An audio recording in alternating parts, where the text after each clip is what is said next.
Hey everybody, this is a bit late, but here are my thoughts on the beta for Rising Storm. Now obviously that got, as I'm recording this video, today is the release day, May 30th. But it just got released, and I was playing the beta for a few days before, so I would like to thank Beaver Syrup for sending me the beta key, so again, thank you for that, it is greatly appreciated. If you don't know what Rising Storm is, it is the expansion pack to Red Orchestra 2 Heroes of Stalingrad. And it takes place in the Pacific as opposed to the Eastern Front or even the Western Front of the war. And so it is the Allies being the Americans and the Axis being the Japanese. And this presents with it some interesting concepts. But first, if you've seen my review of Red Orchestra 2, you know that it had a lot to offer, but it didn't quite bring it all together well. And I thought it was fun when it worked, but it usually didn't work. And that was kind of my big problem with it, along with the unlock system being incredibly annoying and that sort of thing. Now, I can't really speak to the unlock system in Rising Storm, because I'm not really sure if it was legit or not. It went really fast in the beta. It was probably just for beta testing purposes, so I'm not sure how it is in the full game. But a lot of this stuff that I'm going to mention here is specific to the beta. And so if it's been fixed in the full release, I don't personally know that. And it is very likely if there are still issues from the beta, they will be fixed very quickly, because Tripwire is very good about getting patches out for their games. But suffice to say, I did have quite a few issues with the beta that were mostly technical problems. It was beta, I was expecting that. But at the same time, I was really pleasantly surprised by this thing. For one, it ran really well. And that blew my mind, because Red Orchestra 2 didn't run well.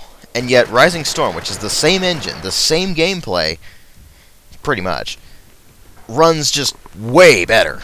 Now, I don't know whether that was the change in setting, where the maps tend to be less cluttered and more open, because in Heroes of Stalingrad there's a lot of buildings. But I don't know. When I cranked the settings down in Red Orchestra 2, it didn't really change the performance all that much, but in this one, I started out with pretty much low settings, and it ran really well. I didn't try upping the settings or anything, because I didn't want to really screw up the load times or anything. It still does take quite a while to load the levels, unless you have a very fast hard drive like an SSD. So that's something to keep in mind. But in general, the game performance is just tons better, and it has the same visual quality as the previous iteration, Red Orchestra 2, the base game. I believe Rising Storm is standalone, by the way. I'm not 100% sure on that, so don't hold me to that, but I do believe it is standalone. So you can actually get that. But as far as the visuals go, they are slightly more colorful than Red Orchestra 2, but at the same time, they are still that very brown and gray and realistic look. Now, it's very fitting in this case, but I still feel like they could have put more color into it and it would have turned out better. That's just me. There's a lot of people out there who would say don't change it at all. But it does make it a bit hard sometimes to really tell what's going on, what's environment and what's not. Now, I know that's partly what they're going for. With the Japanese in particular, they tend to blend in with their environment. And so that's a very intentional choice, and you can very easily see that. But at the same time, it can be sometimes annoying, particularly when you get picked off from who knows where and you can't figure out where the enemy is anymore, even though that you probably should be able to. At any rate, the visuals are pretty much the same quality, so it's still very high quality in that regard. The sound design is still very, very high quality as well. Weapon sounds are nice and beefy. The voice acting is entirely in the appropriate languages, which was something I didn't like about Red Orchestra 2. It had English that was really oddly accented, whereas in this one, the Japanese actually speak Japanese, just right off the bat, and it's great. They do a really good job with that, so it is kind of immensely satisfying when you have the appropriate voices for just mass bonsai charges into enemy fire. They're all screaming in Japanese, and the Americans are probably sitting there going, "Oh no, no, no, no, no, no, no!" But it is rather glorious, and the battle chatter is very, very nice. As far as the music goes, it's basically generic World War II Pacific music, and I don't like that. You see, Red Orchestra 2 had a very nice thing that set it apart from other World War II FPSs. It had some of that generic World War II music, but at the same time it had a very nice spin on it that was much more depressing than the typical World War II music schlock that you get. And that made it very unique in that regard. But this one, they just went full generic with it, and I don't really like that. And I don't particularly like how it's played during actual gameplay as well, particularly in realism mode. But oh well, the sound design in general makes up for that. The sound effects of the sound of battle are just glorious. But what about the gameplay? Obviously, it's multiplayer. It's a tactical FPS. There's all the same elements from Red Orchestra 2 are still there. And you still have the free aiming with the iron sights. You still have focus, where you hold your breath briefly, and you can zoom in with your iron sights. It's not very far, so don't think too much. The FOV goes up to 75. I've been told that it can go up to 90, but I'm not really sure on that, because on my end, it only went up to 75. But a friend of mine reported it went up to 90. I'm not really sure. So if low FOV bothers you, you might not want to get into this one. I didn't really have any trouble with it, because it's thankfully high enough that it's not as big of a deal, and what you're seeing, it doesn't really mess with you as much. But at the same time, I would have liked a higher FOV. So maybe it's just the resolution I'm playing at. I don't really know. So it could be anything. The normal gameplay mechanics haven't really been changed. You still have class-based warfare. You still have the commander. You still have your squad leaders calling in artillery strikes, as well as recon, that sort of thing. You also have wave-based respawns in the normal game mode. There's also a countdown mode that they threw in there, and that's basically you have one team that is attacking and one team that is defending. And if the defending team can eliminate the attacking team before they are all, of course, eliminated, or the point is captured, then they win that round, and it goes for 2 rounds. Whereas if the attacking team takes the point, they move on to the next point. And each point they capture lowers the amount of time that the other team has to do their attack phase. So it's a pretty interesting game mode, and it works out pretty well, actually. I was pleasantly surprised by that. I don't remember playing that in Red Orchestra 2, so they probably added it in this one. But admittedly, I mostly played just plain Red Orchestra 2 gameplay, so it could have just been in there and I just didn't notice it. At any rate, the class-based stuff is still the same as it was in Red Orchestra 2. That means you still have unlocks. And like I said, I'm not really sure if it was legit like it was like it is in Red Orchestra 2, where it's really slow in that game. It was ridiculously fast in this one. I had, by the end of the beta, I had a completely maxed out Arisaka Type 38, which is the starting rifle for the Japanese. That's level 50. And I got it up to about level 40 within a good 8 games. I thought that was pretty ridiculous. By the end, I had I think level 46 Garand, close to level 50 Springfield, close to level 50 Arisaka Type 99. It was pretty ridiculous, actually, and I'm not really sure whether that was just a glitch or whether it was intentionally that way, so it was for beta testing purposes. I don't know, but it was way faster than I remember for Red Orchestra 2, so if that's how it is in the full game, I actually don't mind that. Because the way they've actually done the ranking ups in this one for the weaponry is that it's pretty balanced. It does give you attachments, but that doesn't really change the gameplay all that much. Although for some of the rifles it does unlock the bayonet. Now the Japanese actually start with the bayonet, and that's because they get the bonsai charge. But the Americans have to unlock the bayonet, and while it's not that big of a deal, because typically the Americans aren't going to be using bonsai charges all that much, it could have been a big deal. And at least it wasn't that big of a deal because, again, the Americans particularly don't need to do melee charges. Why? They can put out a ridiculous volume of fire. For one, they have the Garand, which is 8 rounds of semi-automatic bliss. And that thing can just mow down the enemy team. It was ridiculous just using that thing. It was really powerful, and understandably so. They also get the BAR, the Tommy gun, the Thompson, I should say. They get a variety of semi-automatic and fully automatic weapons.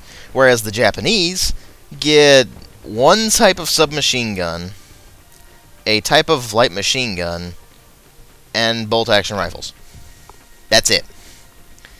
And so, while they're actually pretty good at long range, and they are actually much better on defense than they are on offense, they still are actually at a huge disadvantage when it comes to the gear. Because that SMG that they get just isn't good. And in fact, the weaponry they get in general isn't all that great. Their bolt-action rifles are actually really well done. They're very powerful, they're very accurate. And so you shouldn't have any trouble with those. I mean, they're like the other bolt-action rifles in that game. But that's about all they got. But what they do have that is a massive advantage over the Allies is they get bonsai charges. And you can also actually put booby traps in this game as well, so that's pretty handy when they're on defense. But bonsai charges are really cool. Now, I'm not exactly sure the exact effects it gives you, but when you do a bonsai charge, it's just a melee charge, only it's for the Japanese faction only. And when you're charging, it gives you more resistance to damage and to suppression. And it also seems to make you lose stamina slower. And at the same time, you're screaming in Japanese, of course. And when you get your entire team together and just charge, it gets insane. And dealing with a full-on bonsai charge is actually really harrowing. It's a very interesting experience. Because you just know, if they get close enough, you're done. And so you have to mow them down before they get to you. That's a bit easier said than done. I mean, unless you're really accurate and you're using very powerful weapons like the Garand or the BAR, and you're coordinating with your team, you're going to have a bit of a hard time with it. And so, when the enemy bonsai charges, and they can do this anytime they want, basically. It's just a normal melee charge for them. When they do that, it just, all of a sudden you hear just screaming, and then they charge. And you just like, oh shit, take them out, quick! And if you saw my clip of that particular instance, it was only me charging an enemy. But when you're actually on the charging end and it works, it is immensely satisfying.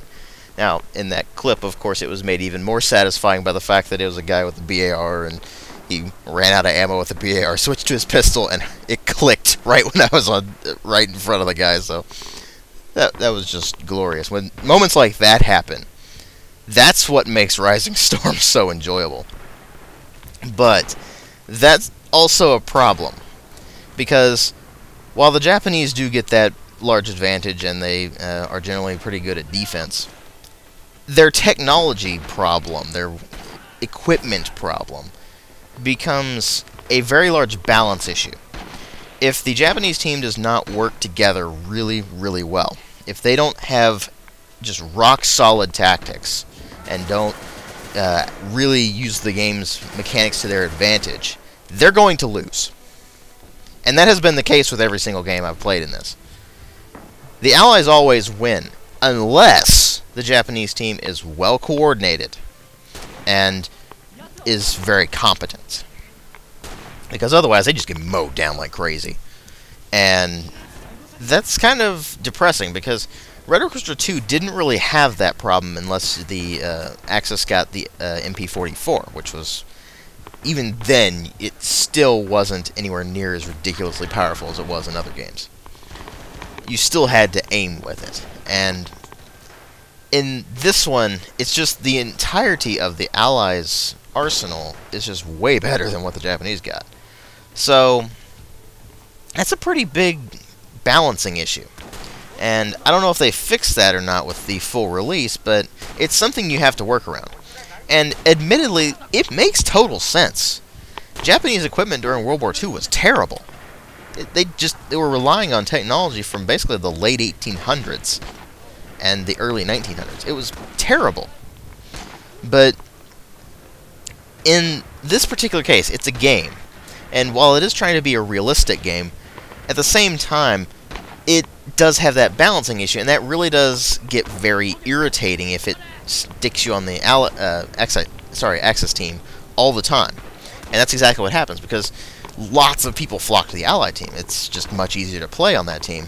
Whereas if you don't go there fast enough, then you get stuck with the Axis, and then you have to work really, really well with your team in order to win, and then, of course, you run into other problems. Problem number one, the bots are stupid. They're just completely useless.